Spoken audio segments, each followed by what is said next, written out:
Leemos en Hechos 17, los versículos 1 al 14. Pasando por Anfípolis y Apolonia, llegaron a Tesalónica, donde había una sinagoga de los judíos. Y Pablo, como acostumbraba, fue a ellos y por 3 días de reposo discutió con ellos, declarando y exponiendo por medio de las Escrituras que era necesario que el Cristo padeciese y resucitase de los muertos, y que Jesús, a quien yo os anuncio, decía él, es el Cristo. Y algunos de ellos creyeron, y se juntaron con Pablo y con Silas, y de los griegos piadosos gran número, y mujeres nobles no pocas. Entonces los judíos que no creían, teniendo celos, tomaron consigo a algunos ociosos, hombres malos, y juntando una turba, alborotaron la ciudad, y asaltando la casa de Jasón, procuraban sacarlos al pueblo. Pero no hallándolos, trajeron a Jasón y a algunos hermanos ante las autoridades de la ciudad, gritando: estos que trastornan el mundo entero también han venido acá. A los cuales Jasón ha recibido, y todos esos contravienen los decretos de César, diciendo que hay otro rey, Jesús. Y alborotaron al pueblo y a las autoridades de la ciudad, oyendo estas cosas. Pero obtenida fianza de Jasón y de los demás, los soltaron. Inmediatamente, los hermanos enviaron de noche a Pablo y a Silas hasta Berea. Y ellos, habiendo llegado, entraron en la sinagoga de los judíos. Y estos eran más nobles que los que estaban en Tesalónica, pues recibieron la palabra con toda solicitud, escudriñando cada día las Escrituras para ver si estas cosas eran así. Así que creyeron muchos de ellos, y mujeres griegas de distinción, y no pocos hombres.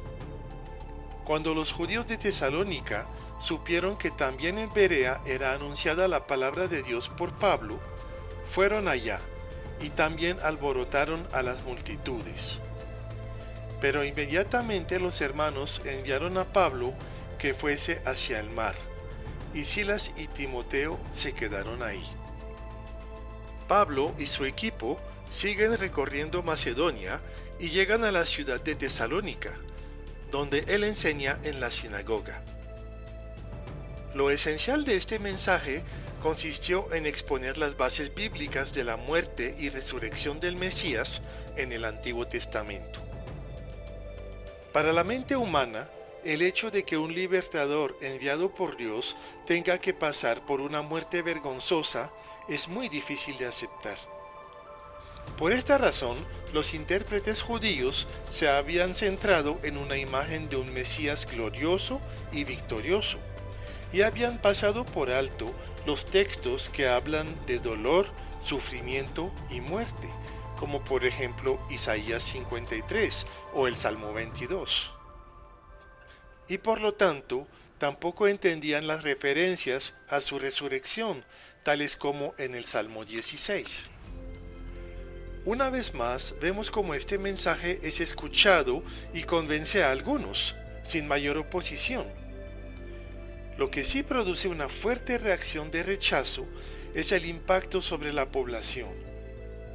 Los judíos se consideraban como los guardianes y hasta dueños de la revelación divina. Les enfurece la idea de que los gentiles puedan ser salvos sin pasar por ellos. Lo que motiva su oposición son unos celos impuros, la voluntad de ser protagonistas a cualquier costo.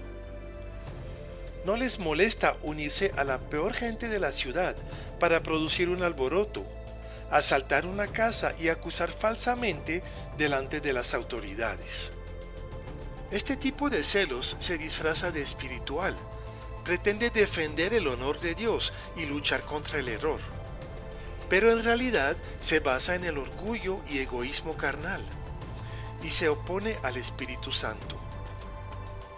Afortunadamente, las autoridades son más moderadas que las de Filipos y solamente les multan.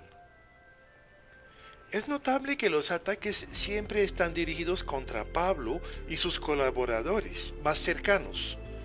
Entonces ellos siguen su camino y su misión en otras partes.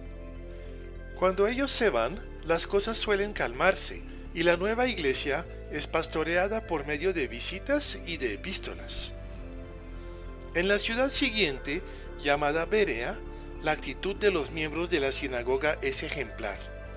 No solamente escuchan el mensaje, pero además van a la palabra para verificar y confirmar la enseñanza. Esa debería ser la actitud de todos los hijos de Dios, nunca tragar entero, sino escudriñar la palabra. Son demasiado frecuentes la pereza intelectual y la negligencia en el estudio entre el pueblo cristiano. Nunca deberíamos creer una doctrina solamente porque alguien influyente la enseña, sino que nuestra responsabilidad es confrontar esta enseñanza con la totalidad de las Escrituras, y no solamente con algunos textos escogidos. Entre los griegos, el Evangelio encuentra más aceptación entre la gente humilde, pero también algunas mujeres de clase alta.